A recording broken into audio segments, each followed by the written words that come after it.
Welcome to House of Horns. It's week 14. The Rams are 3-9, 6-game losing streak, but there's always something to talk about. It can't just be a quiet season here for the Rams, but good material for people here at House of Horns. Myself, Gilbert Manzano. I cover the Rams for the OC Register LA Daily News, and also filling in again back-to-back weeks. Fernando Ramirez. Fernando, let's not bury the lead. Baker Mayfield. I don't know if you want to dance like Baker Mayfield. You like to dance, Fernando, I bet. But give me some moves for Baker Mayfield being on the Rams. You know what? I thought you were gonna honestly hit me with a "What's up, bro?" I was like, the way you were kind of painting that, I was like, no way, are we going that way? And you didn't, so I was like, oh, okay, there we go. But yeah, I remember Baker Mayfield his rookie year when he was doing all this and all that and everything. I don't think he's dancing now, but yeah, like you said, the Rams claimed him. I mean, you can't bury the lead with this. It really paints for an interesting last few games for the Rams. I don't know what you think, Gilbert. I think he's starting. Throw him in on Thursday. Why not? Just throw him in there. Have him go in there. Let's see what he can do. Have him scramble around. The interesting part would be if Cooper Kupp and Allen Robinson were playing. If he had two receivers like that, that'd be really interesting. But the Rams still have good receivers. They have some okay running backs. I'm interested to see what he does. So, what did McVay say Tuesday? Yeah, so that's the weird part, Fernando. Have you mentioned, by the way, who the Rams are playing? They're playing the Raiders, right? The Okay. Raiders. See, I'm new at the hosting thing here on House of Horns. Fernando, you have more experience as the lead host on COMPAS on the beat. Did I do okay in the intro? Did I mention No, the that was a Rams good are one. I was just playing the Raiders? Like we you. forget Well, they're playing the Raiders. no, I think you did mention that, but like obviously the thing is Baker Mayfield's big news because Monday morning it was just a surprise that he got cut, and everybody's like, "What? Baker Mayfield gonna go get a Dr. Floor?" Dr. Flory over here goes, "Oh, watch out for the Rams. The Rams might be able to get it." I'm like, "No, there's no." Very surprising there. Yeah, Fernando, you froze a little bit, but I got the gist of it. You said Dr. Florio, right? Mike Florio from Pro Football Talk. But yeah, you hear all the Yeah, whispers, yeah. man. Especially I think Monday when Baker Mayfield asked for his release or being waived, and you hear the jokes like, well, the 49ers need a quarterback, right? Like Jimmy G got hurt. Maybe the Rams want to stick it to Kyle Shanahan or Sean McVay wants to stick it to Kyle Shanahan. Like, hey, we're taking the quarterback. But then I'm thinking, like, you're in a 6-game losing streak. You're 3-9. Like, do you really want to be petty right now? You win the Super Bowl. And then you start hearing more whispers and you start thinking about it more. And I'm like, what do they have to lose? Like, they have John Wolford out there and they have Bryce Perkins. And like you said, Fernando, to start the show, like, throw him out there. He's on the plane right now, probably as we speak. Private And jet. private jet. So especially with Stan Kroenke money, why not? And Baker Mayfield likes to live a lavish lifestyle. Why not? But let me kind of give you the rundown for what happened after he got claimed. I'm driving up to Thousand Oaks from Cerritos. It's a long drive, an hour and a half, and I'm like, they usually put in they release these claims like at 1 p.m. Pacific time, 4 p.m. East Coast time. So I'm like, if I leave at 11 o'clock, I'll get to Thousand Oaks before that. And I get there on time. And sure enough, the Rams PR guy comes in with a smile.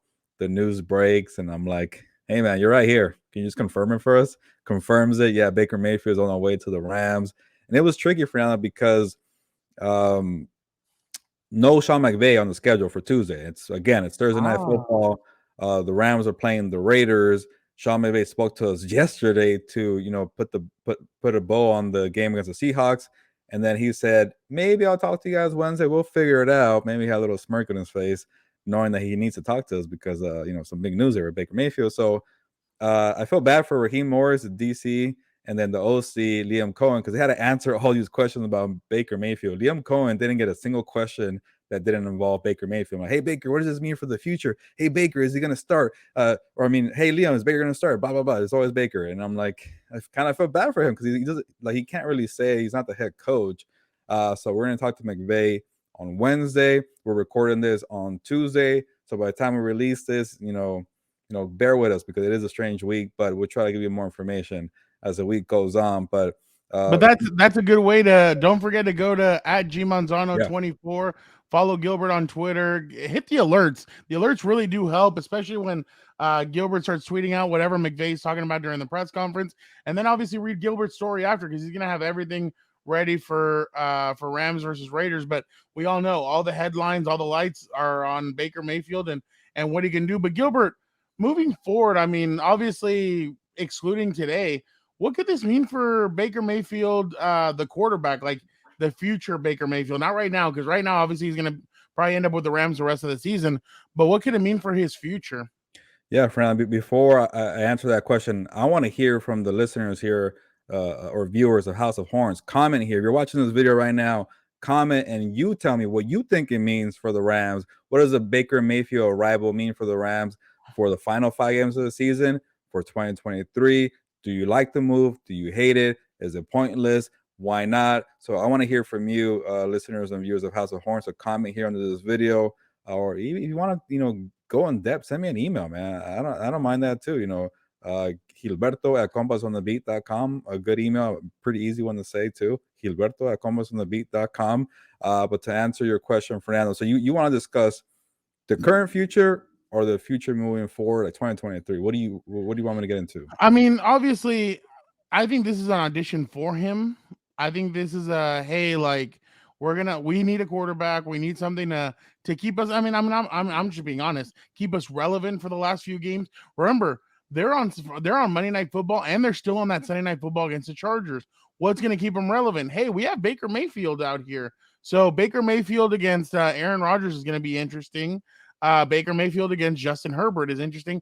Remember, the Rams like to move the needle. The Rams are a primetime team. They like to have the spotlight. This crap I'm sorry, but having John Wolford out there or Bryce Perkins, do you think Monday Night Football wants to watch that? No, they want to watch Baker Mayfield, something interesting. So I commend the Rams. Golf clap. Golf clap for getting Baker Mayfield. You've gotten some headlines now.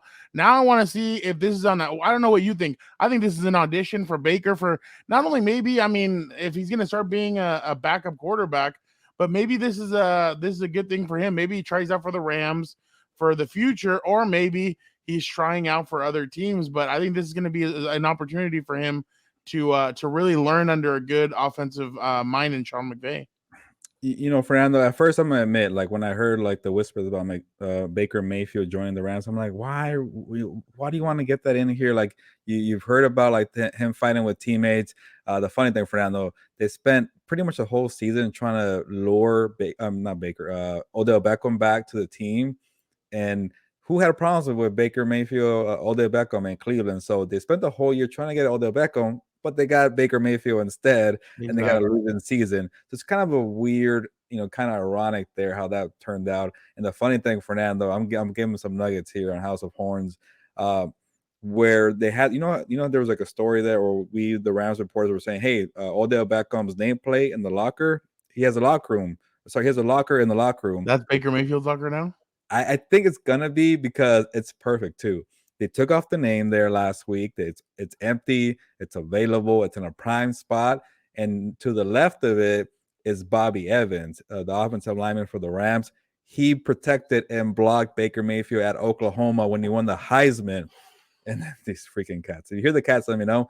To the right of the empty locker is Troy Hill, who played with Baker Mayfield in Cleveland for a year. So kind of give him a familiar vibe in Odell Beckham's former locker. So that'd be pretty funny to me.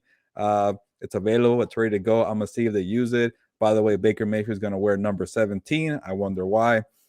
He's been wearing number 6. So I'm curious about that. But Fernando, bringing up the whole primetime thing, they might not admit to it, but I think it's definitely played a role in why they went after Baker Mayfield. So when I start thinking more, okay, they don't really have much to lose.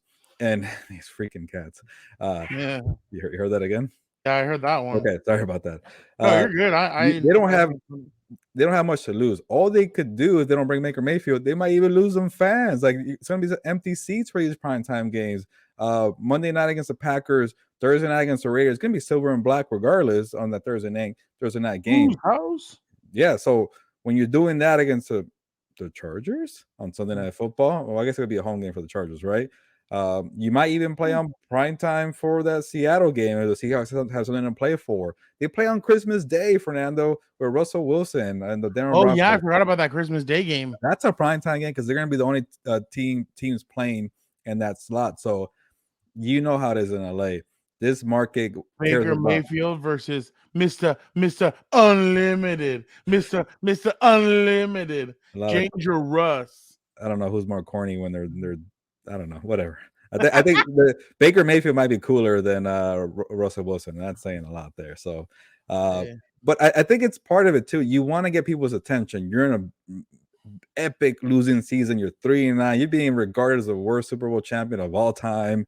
You have all these primetime games, and you're still in a new city. And when you won the Super Bowl, it was nice, but then you're losing attention to USC, the Dodgers, the Lakers, maybe even the Chargers. Maybe they've been winning some games. I know they lost to the Raiders, but you want to get that momentum. But now on the football field, Fernando, you don't have much to lose either. Like, say he does well, and then Stafford comes back. Now you have a good quality backup. Backups are important in the NFL. You don't want to have John Wolford and Bryce Perkins, because we're seeing right now, yeah, they're nice in preseason, but they're not that well when it comes to the regular season. Or hey, they just played Geno Smith in the Seahawks. Geno Smith revived his career, and Sean McVay, who might be a prideful guy, is like, I'm supposed to be the wizard here. I'm the offensive genius here, the wonderkin, or I always get that one wrong. And you had the worst offense in the NFL in 2022. His pride is hurting right now. If you bring back and revive Baker Mayfield, you're back to being the genius of the offensive. So there's a lot of win-wins here. And the thing that's the biggest thing here, what I'm concerned for the Baker thing, is maybe, I want to say cancer, but just bringing issues to the locker room. What is he going to do? They're in a 6-game losing streak. They're 3-9. And then, okay, what if he hurts the development of some young guys? They don't really have a lot of blue chip guys on this roster. Yeah, but there's two players that I think would step in right away. Go number ahead. 5 and is he 45? Bobby Wagner, exactly. Yeah. Those two guys would step in quick. There you go. So in terms of that, the leadership point, they got you right there. Those two guys, Jalen Ramsey and Bobby Wagner. And then for the young guys, this roster is going to be so much different next year, I feel like, because they don't have a lot of great talent. I'm going to be for reals here. They don't have a lot of depth. So you're not even sure these guys are going to come back. The guys that I feel like he might help out, if he plays well, Tutu Atwell, second-round pick, who's been, I think, I shouldn't say balling because of small sample size, but he's doing well. Maybe a rookie like Kyron Williams could benefit from having a better quarterback in there. I don't know what's going to do for your offensive line, because it might be a whole different offensive line. So it's not a lot of guys going to stay there for next year. So you're not really stunning their growth either. But hey, if Tutu Atwell needs to develop, is he going to do that with John Wolford and Bryce Perkins? He's going to do it with Baker Mayfield. So, Fernando, I've been ranting here with all my points. I want to hear more about you, because I know you have a lot of takes here with Baker Mayfield. No, well, you know what? I was kind of thinking about it right now. I looked up right now on Google what the games that are on week 17, what could take over the Chargers and Rams game. Patriots and Dolphins, maybe. I mean, 49ers and Raiders, but do you really want to put them on? That would be those two fan bases don't like each other. Seahawks, Jets. The which one? Seahawks and the Jets. Yeah, maybe. Yeah, that could be if the Jets keep on winning, but there's not that many games I could take it. Man, this Bills Bengals game. What is that January 2nd for? Oh, that's Monday night? Monday night. Yeah, Monday night. Okay. So that you can't be flexed out of that one. That would have been for sure. Yeah. So no, you can't be flexed out. So I think Raiders, 49ers, Jets, Seahawks, and I might give Patriots, Dolphins. But there's not really much that there's a chance it stays on Sunday Night Football, Fernando. It really is, especially like I said, especially if Baker maybe kind of takes advantage of this and maybe plays a little bit better than what we expect. But honestly, I like Baker at Oklahoma. I thought he was a good talent. I just thought if you put the receivers around him that he needs, he could do well. It hasn't materialized. I mean, he went to Cleveland. He got Odell Beckham Jr. at one point, and he had Jarvis Landry, and he couldn't make it work. And he had Nick Chubb, and he had, I think, Kareem Hunt too.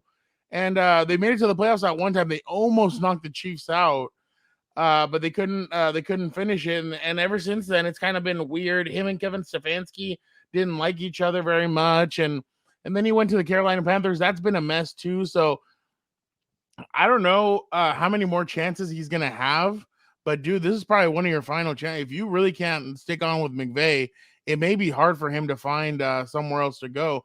But I'm really interested. I think the NFL is gonna keep now that he's with the Rams.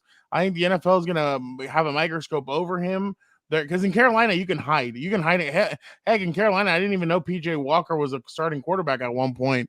Here you can't hide. You're in the bright lights. You're gonna be under a microscope. The whole NFL is going to be looking at you and they're going to see what you have left. Two, are you going to be a problem? And three, can you show the leadership that a quarterback needs to show when it's his time to step up? And those are the three questions that I would have towards Baker Mayfield. And I'm interested to see kind of what he's going to show moving forward because, like I said, this could be one of his last few chances. And I really don't see Fox, Amazon Prime, CBS or ESPN trying to pick him up as an analyst.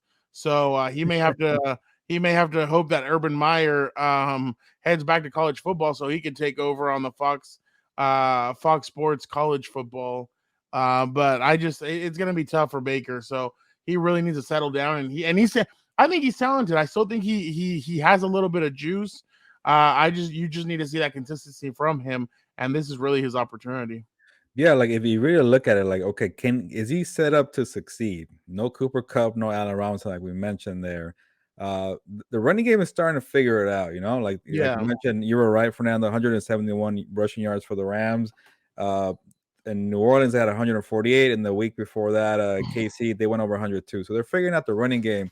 And that's what Baker Mayfield did with the Browns. I'm not comparing this Rams rushing attack to the Browns and Kareem Hunt and Nick Chubb, but when it's balanced, you make life easier for him. Like he's not a guy who's gonna like carry you. He's like a Justin Herbert or a Patrick Mahomes, Josh Allen.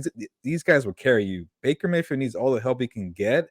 Like I'm not saying he's a guy like a Jimmy G where like he needs to have all the help. Like he's a little above that. I feel like I'm gonna give him some credit there.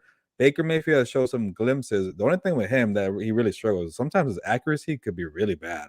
But when he's going and he's confident and he feels in a groove and he just like playing the play action, some bootlegs, moving around the pocket. He could run too a little bit, Fernando. He gives you yeah, that movement yeah. too.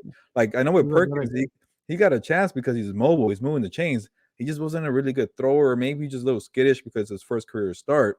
But Baker, mobile, and he's a better passer than John Wolfer. I think Wolfer got the job again because he's just a better passer, and he made some plays against the Seahawks, and he kept them in the game, and that was impressive. But when you're seeing like Tutu Atwell starting to develop, do you want to do it where a quarterback was better? Let me know my Wi-Fi is down because see the one bar there. You're good. But when you look at it, okay, the running game is better. That could help him out. I think if you simplify, like we saw what Sean McVay did with Jared Goff for many years, there's always the little bootlegs. Just keep him on the run, first read, get the ball out right away. But again, there's no Cooper Cup, so it could really maybe backfire too because the offensive line Yeah, they've done better, but they're still terrible. Like the offensive line is getting a little healthier. You got Rob Havenstein, they got Brian Allen back. Maybe they'll get David Edwards back. I don't think so. I think his window for like it's rare for now when 21-day windows go. You don't activate a player, and I think it's been 21 days for David Edwards. But Coleman Shelton is there, so you're getting your line back healthy. So it could work, but we can't forget this offense is still one of the worst in the NFL for a reason. So it could be Baker going from a bad Panthers team to a bad Rams team. It's kind of like, well, three strikes are out, man. He did it. He couldn't do it with yeah, the Cleveland Browns, Panthers, and the Rams. So I think Raheem Morris said it pretty. He summarized it pretty well. Like this is a guy who has nothing to lose and plenty to prove. And usually those guys do pretty well. Like you've taken everything away from Baker. Like Baker Mayfield was on the practice squad with the Panthers. Man, I don't know if you saw that video where Baker's like no. practicing as a nose tackle on the Panthers practice squad, Oh and wow, no. he's hitting people with his helmet. And to his credit, like Steve Wilkes said that he was a professional during the whole being bench. Maybe he kind of learned to mature because he was this really confident, cocky guy in Oklahoma, won the Heisman. He was up here. Then you become the number one pick. Yeah, you got the flag and all that, and then life hits you hard. I think Raheem Morris said, like, the NFL does not care what you do before. They'll hit you in the mouth. They're thankless out here. So, and Raheem Morris is still mad about Baker Mayfield because remember when he said I was feeling dangerous or I woke up feeling dangerous? that game, the Browns beat the Falcons. Who was on the staff of the Falcons? Raheem Morris. So he's still kind of mad about that. But nothing to lose. Maybe that could be a dangerous Baker Mayfield. Mr. Unlimited. It's funny. I was just thinking about it too. I don't know if you saw. Jimmy G is actually not going to be out the rest of the year. The 49. I think I saw that he doesn't have a broken foot. He just needs to heal his foot, and that by the divisional game, he could be back for the 49ers. So basically, to use an analogy that you can understand, Gilbert, right now, Brock Purdy is Santa's helper. He's flying the sleigh. Santa needs him to hold on a little bit, hold on a couple of weeks, and then he could take the sleigh back and try and take the 49ers to the promised land. But I thought that was a pretty interesting nugget that everybody said yesterday. Broken foot out. Cam Inman, our compa, tweeted out, oh no, it actually might not be a broken foot. He's going to go see a specialist. The specialist said 7 weeks. So 7 weeks puts him at the divisional game of the playoffs. So Brock Purdy just needs to hold on tight and keep it at a manageable game. But going back to what you were saying, yeah, no, definitely. It's going to be interesting because Baker, I mean, you just need to show a little bit of something, man. You were on all these Allstate State Farm Allstate or State Farm Progressive, I think. Oh, Progressive. There you go. Yeah. You were doing all these Progressive commercials. You were all doing all kinds of stuff. Too. And the what? He was on Hulu commercials too. Oh yeah. He was doing that too. So, and it's like all of a sudden you don't see him on TV. I guess he's now playing nose tackle for the Carolina Panthers. So I mean, it is kind of embarrassing. I mean, they have Sam Darnold, PJ Walker, and Baker Mayfield, and they decided to go instead of the 2 first rounders. They decided to go with a guy from the XFL. So it's not looking pretty. But like I said, at least Sam Darnold's kind of kept his head down. He's put in the work. He's done what he's needed to do, and he's quiet about it. So he'll probably get other opportunities to be backup or whatever. Baker now has to prove that he can still play a little bit and at least can be a serviceable backup to somebody. And he's not going to be a pain in the butt. He's actually going to try and help a younger quarterback that comes in or is drafted, or if like he stays on with these guys, maybe with Matthew Stafford, he can help Matthew Stafford out moving into next year if Matthew decides to come back. But you have to want to be a helper. You have to want to help the team out, not help yourself. And that's what Baker's going to have to prove these next few weeks, that he is a we, not a me. So definitely he's going to have to show a lot. He has a lot of work to do because the season's only 5. They only have 5 games left. So he's going to have a lot of work to show. And he's going to have to show much improvement if the Rams or if another team's going to want to keep him, because it is a little rough. Is that Benito? No, it's a different one. We have 2 cats here. But okay, I know one's called Benito. Yeah, that's we call him Peanut. Okay, cool. Caroline is fostering a second cat, and they named him Peanut. But yeah, we like Peanut. He's a good cat. Last time, by the way, when I did that, when I just kind of gave him a little tap, you told me Peter, you're gonna call Peter on me. So hopefully, no. I said Peter's gonna call us. I'm like Peter's gonna call us and be like, "Yo, what's up?" But they could land. It's a little love tap. Yeah, it's a little love. Yeah, but we're Mexican. We know what love taps are. Peter ain't gonna know what a love tap is. But yeah, no. And I mean, honestly, if Baker does get thrown in there and the Rams aren't ready, I feel bad for him, because I saw what they did to Justin Herbert. The Raiders pass rush did to Justin Herbert last week. So it's going to be really interesting to see what how Baker handles Max Crosby and now Chandler Jones, who he only had 1 sack the whole season, or 1.5 or something like that. All of a sudden he gets 3 over the weekend. So it's going to be interesting, Gilbert, to see kind of how Baker handles these next few days. And it sucks that it's on a Thursday, because he doesn't even get he gets 1 day to prepare. Really, do you think he's on the private jet doing sit-ups and up downs and working out on the plane, getting ready, because he knows that as soon as he touches down, he has to get ready to work while his teammates are sleeping? I hope so. That's why Russell Wilson has had a productive career, not this year, exactly. But he's done pretty well. But Fernando, let me give you one last thing for why it's a good thing for the Rams to take a chance. Like it's hard for me to find an area where like they lose here. Again, they're 3-9, they're a 6-game losing streak, and say Baker Mayfield stinks it up, walks away, and maybe he does decent enough where another team say, "Hey, I want to get that guy on my team." They sign him. He gets too expensive for the Rams to be a backup. You know what you get? You probably get a comp pick out of it. So you need a draft pick. Baker Mayfield might provide that to Fernando. But I am ready to move on. We can't keep ignoring the Raiders. You want to keep talking about Baker Mayfield? Go ahead. I But have you one did more bring up the question Raiders. for you. Go ahead. One more question, Gilbert. I want to know before the season's over, how many Baker Mayfield Rams jerseys were sold Before the season, or I mean after the season? before the season's over? Or No, okay. Sorry, you I, confused me. Okay, you before the know, season's yeah, over, I don't know if he's I don't know if he balls out against the over Packers. over under 300 jerseys are sold. I'll go over. I'm sure his family's gonna buy those Ooh, 17 jerseys for the Rams. It's just 300. It's a big city in LA. But that's true. when the Rams released that picture of Baker in that Rams jersey, it looked pretty weird to me. Yeah. And also, maybe you might think Baker's changing because he didn't tweet out anything. I've been checking his Twitter, his Instagram. There's nothing out there him saying he's going to the Rams. Like, part of me wants to know, like, are you His excited, wife took the Baker? phone. Well, maybe that too. Like, hey man, come on. Are you excited? Were you thinking maybe the 49ers? Like one thing that really stands out to me is like, what a coincidence, right? Like the day that he asked for his release is when the 49ers need a quarterback. So I don't know. Maybe he was hoping to go somewhere else, but whatever. He still gets a chance here. So I'm sure he wants any opportunity he could get. But Fernando, I'm ready to talk about the Raiders, and you know them pretty well because you just covered Chargers, Raiders. So what do you have for us? So basically, obviously, when you look at the Raiders, they're gonna do two things on offense.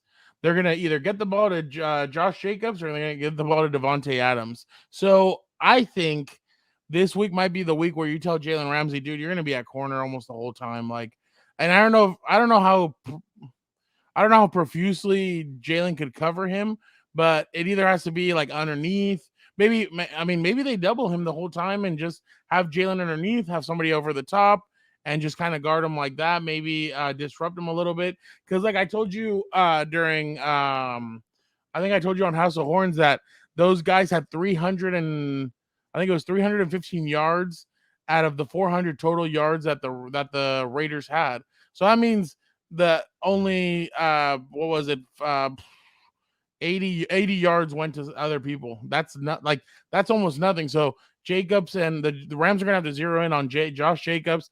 They're gonna have to zero in on Devontae Adams, and on the defensive side of the football, they need to they need to be careful with that pass rush. That pass rush is lethal.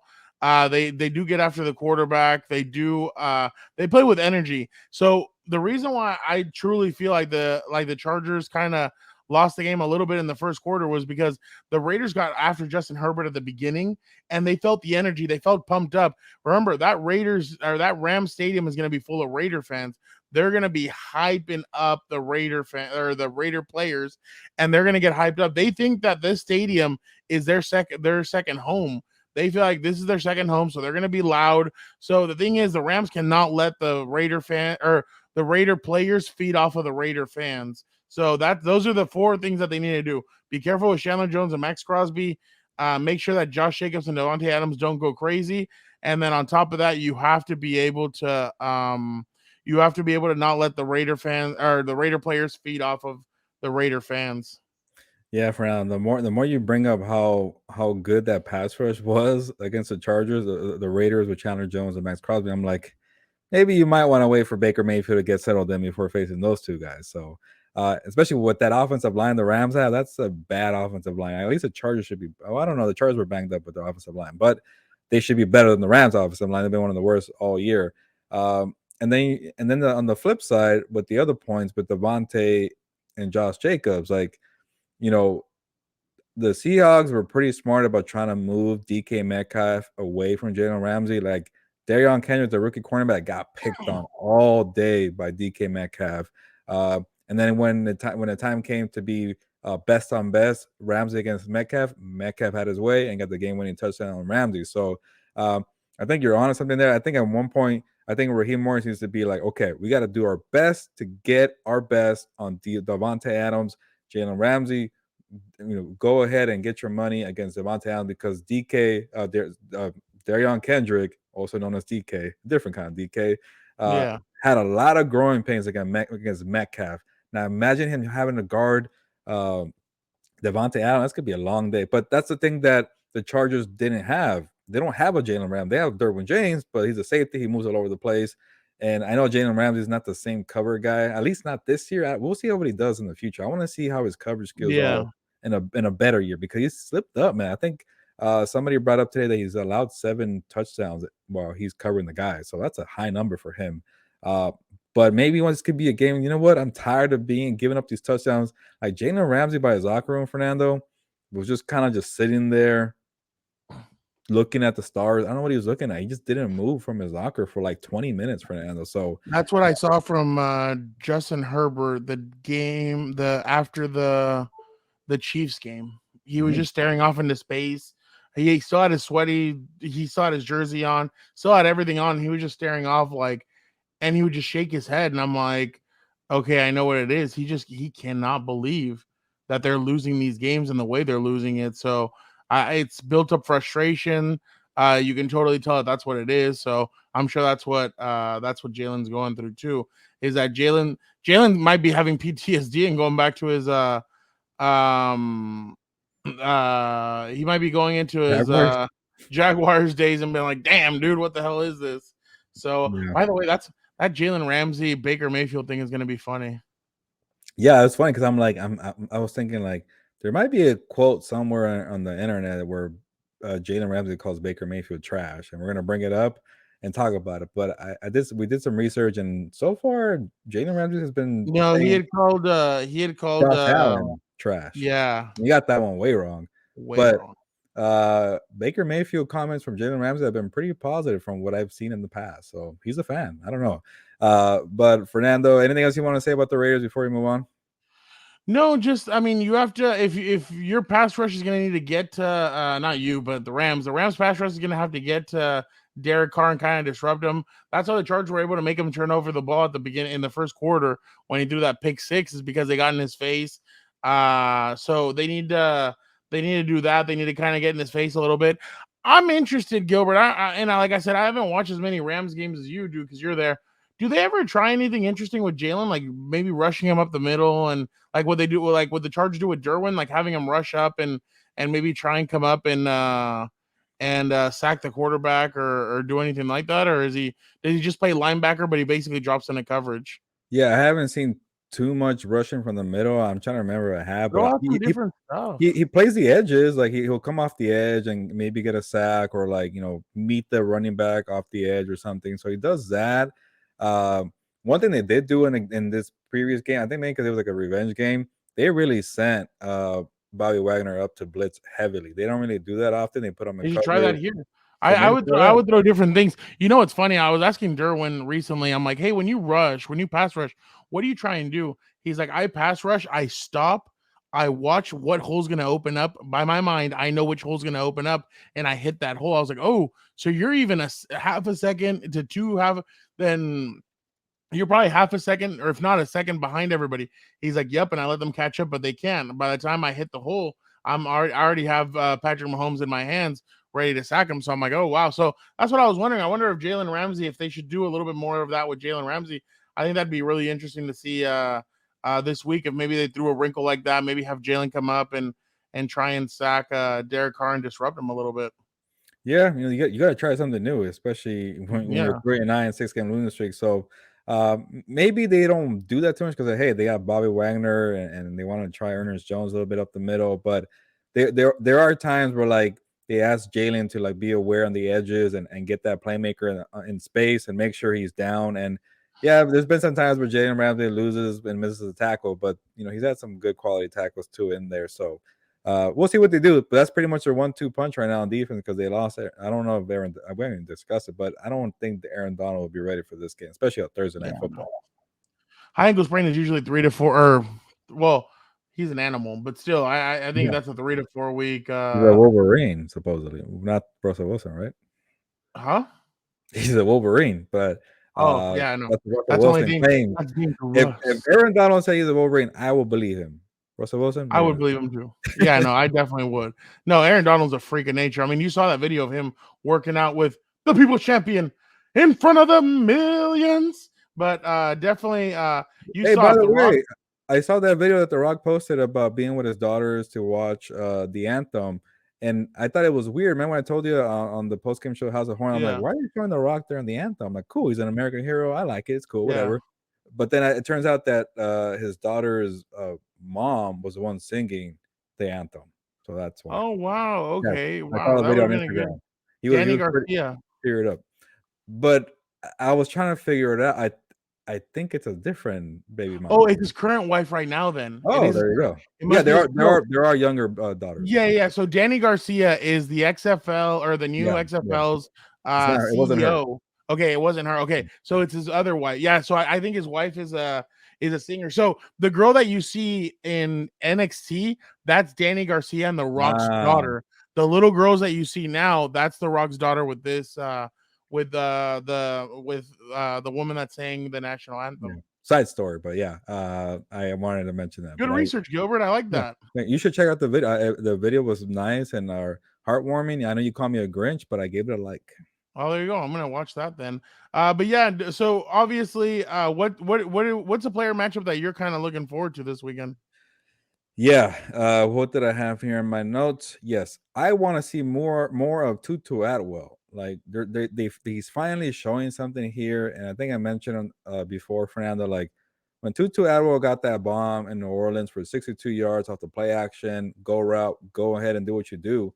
I'm like, I know that you're a fast dude. Just when it just takes a lot for Tutu because the offensive line can't protect. You can't give Stafford enough time to do a drop back, step back, throw a bomb downfield. So and a lot Yeah, needs to happen, but he's fast. He has time.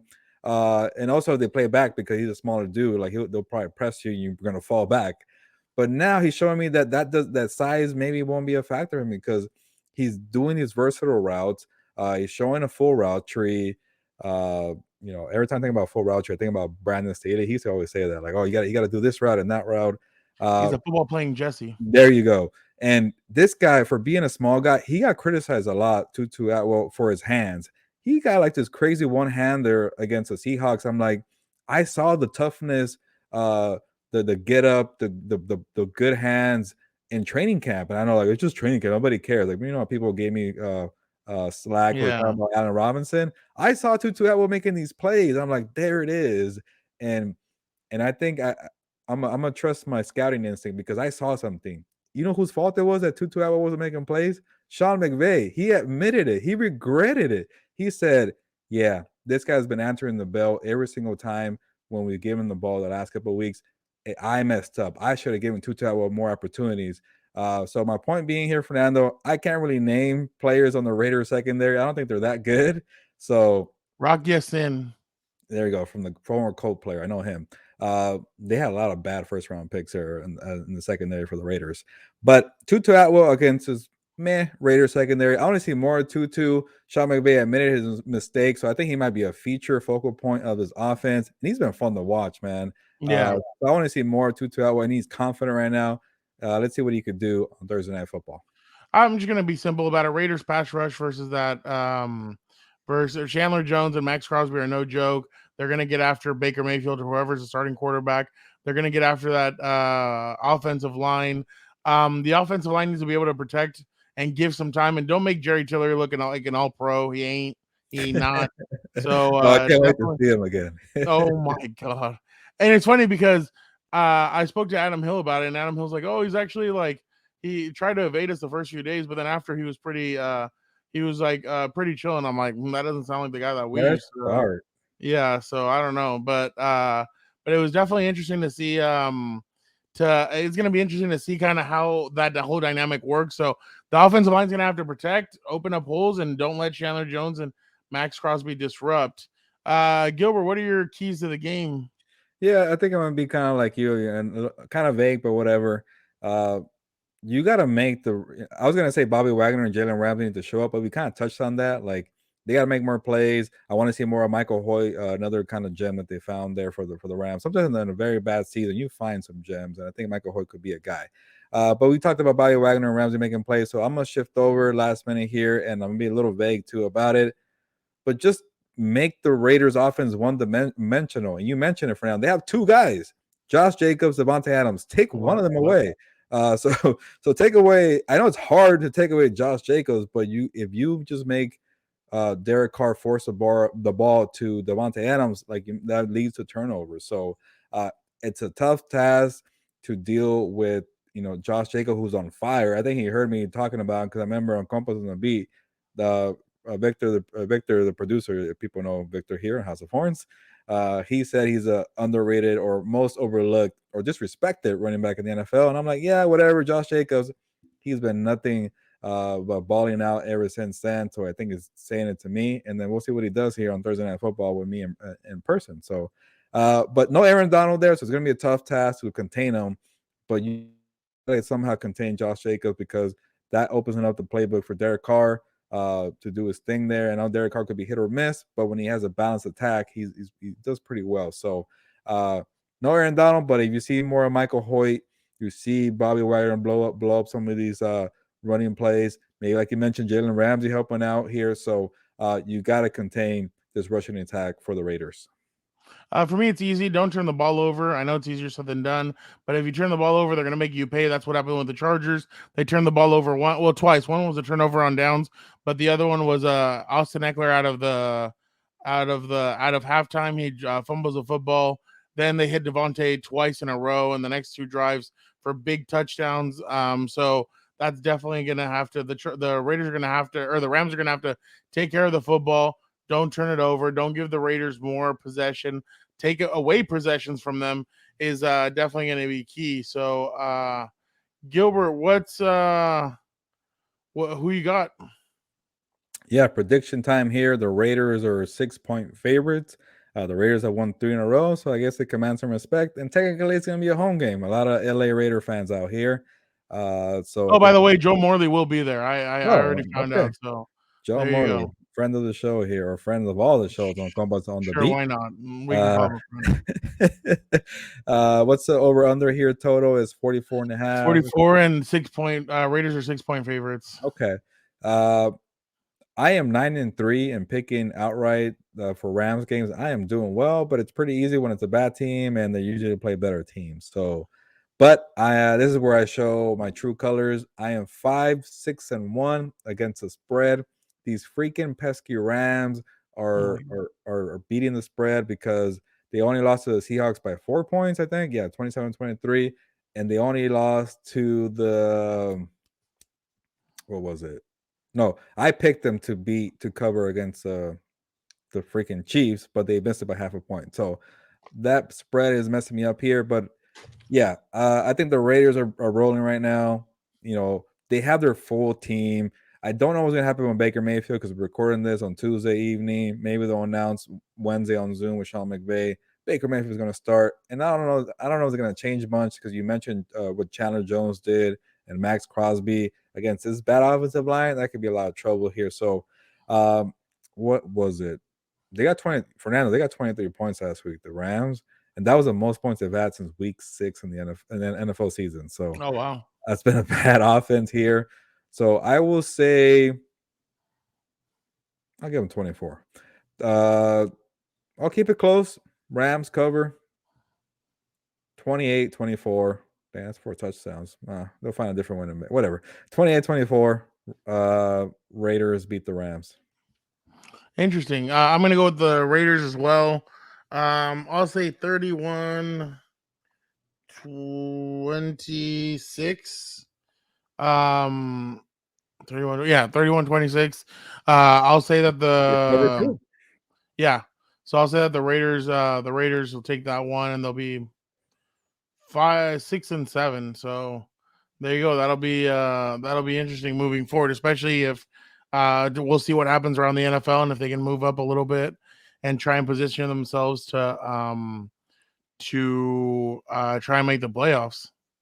Yeah. They're maybe 2 games out of the wild card right now. So is the winnable game for the Raiders. We'll see what they do. But maybe Baker Mayfield might spoil the party. But Fernando, before we get out of here, again, thank you for filling in. And I should give you guys an update. Victor, producer, Victor is recovering nicely. Just kind of a short week. He couldn't make it here. Like, it was a full week, Fernando. He will probably be over here, but he couldn't make it. So you filled in. I appreciate that. And then I want you to promote what we got on the COMPAS on the Beat Network. What should we have in store for the people here? Yeah, so on regular Compas on the Beat, you know, the show that you guys love that Gilbert and I started. Oh my God, almost 3 years ago. No way. Is it really Yeah, 3? we're about to head into the third. March 2023 will be 3 years. Wow, that's crazy. Wait, no, it'd be 2 years. We already on 2 years. We started it during COVID 2020, or was it? No, we No, started no. 2021. March No, 2021. it's 21. Never mind. So You're right. it's about to be our It's about second to be year. 2 years. Okay. We're getting Okay, ahead. okay. That's crazy. But yeah, on the regular Compas, are the Bengals the Chiefs kryptonite? Gilbert and I get into that. Joe Burr is 3-0 against Patrick Mahomes. So that's going to be very interesting. The Eagles are flying high, but so are the Dallas Cowboys. Are Gilbert and I willing to put the Dallas Cowboys in our list of potential Super Bowl candidates? You'll find out. And then obviously Fernando has a brain fart. He mistrusts Tom Brady, which he never does. And you guys can hear all about it on the episode. It was actually pretty funny. Also, we have a new episode of Compas FC where we break down all the games that are left. Lionel Messi going home is what happened with Ronaldo. He got benched with Portugal. Will they continue going that way, or will CR7 get his starting position back? Plus, we have some other great stuff from which games you should pick this weekend and who's going to move on. Don't forget to check that out. What's up, Bolts? We got Alan Poupart from all Dolphins SI. I got to talk to him. He's a good he's a compa. I talked to him and I asked him, "Hey, can I get you on?" And he's like, "Yeah, dude, let's do it." So he really breaks it down. He is not he's not he's not a Dolphins media member that sugarcoats anything. He'll tell it to you the way it is. He gives you his full breakdown of Justin Herbert and Tua Tagovailoa and the rivalry that only is on social media, because I don't think there's a rivalry outside of it. So we got to talk to him. That episode will be out on Thursday. And like we told you guys on regular Compas, Combat Compas, we will be working on that. I have a couple of surprises. Could Mr. Hustle, Loyalty, and Respect be coming back to WrestleMania? And what is the update on the man that Gilbert got to watch while his wife was singing the national anthem? Is he coming back? Oh, and what are some of the news? Could the Rattlesnake be coming back to this WrestleMania? I don't know. Fernando has all the answers, but we will be shooting a special episode of Combat Compas within the next few weeks or within the next week, and I will have all those answers for you. But yeah, that's your full lowdown. We appreciate you guys. And again, be a compa, tell a compa, like, subscribe, comment, whatever questions you guys have for us, we will answer on our shows. We appreciate you guys so much. And don't forget to comment on here and let us know, like Gilbert told you, what do you guys think of the Baker Mayfield thing? I mean, it's pretty interesting. Do you agree with me that it's I think it's more about, hey, we got some night games still left. Yeah, it's a good marketing by the Rams. So please let us know. Fernando, you should cut out this clip here of you promoting everything that we have going on the COMPAS on the Beat Network, because it was a whole lot and you just delivered it perfectly, like a nice spiral ball from Baker Mayfield during Oklahoma days. I'm gonna say that because that's a good ball. During Oklahoma days, Heisman Trophy winning. So you want a promo reader, one of the best in the game. Fernando, I know you got competition with your brother, Dan Diego, but that was well executed. Thank you for sharing that. And yes, please comment here under this video. We want more engagement. Maybe we'll have a couple giveaways to give out soon. It is a holiday season. I might feel I want to give out some product here for the viewers of House of Horns and the listeners. I never forget the listeners, Fernando. You do sometimes. But here we are. Again, thank you, Fernando. Anything else? Should we go now? Time to go because I'm busy. The Thursday Night Football is a short week. Gilbert, ¿sabes qué? Vámonos. Ya nos vamos, pues. Vámonos.